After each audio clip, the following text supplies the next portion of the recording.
जिस बात को इस देश की मीडिया को, इस देश के विपक्ष को, यहाँ के सोशल एक्टिविस्टों को उठानी चाहिए थी, वो बात एक सोशल मीडिया इन्फ्लुएंसर, एक वीडियो कंटेंट क्रिएटर पूरब झा उठा रहा। विक्टिम क्या जाने रेपिस्ट का क्या होगा,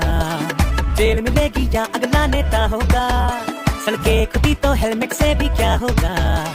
टैक्स भी दो घूस भी दो, महंगाई की लात अलग से ऑल इज है। पूरब झा वही है जिनकी मिलियंस में फॉलोअर्स, और वो अपने फॉलोअर्स को बिना डर के, ना सरकार के बिना डर से, वो देश की अहम मुद्दा को देश की जनता के सामने रखा, और यही देश की जनता उन्हें ट्रोल कर रही है, जो कि बहुत से लोग सरकार के डर से और अपने फॉलोअर्स के डर से इस बात को, इस मुद्दा को नहीं उठा सकते थे, और इन्होंने हिम्मत दिखाई और आज इसका लोग ट्रोल कर रहे हैं। हो सके वो एक पॉलिटिकल पार्टी के लोग हो सके उनके आईटी सेल, लेकिन ये कहीं हद तक सही नहीं है, क्योंकि हमारी और आपकी बात, जो कि बेसिक नीड्स की बात कर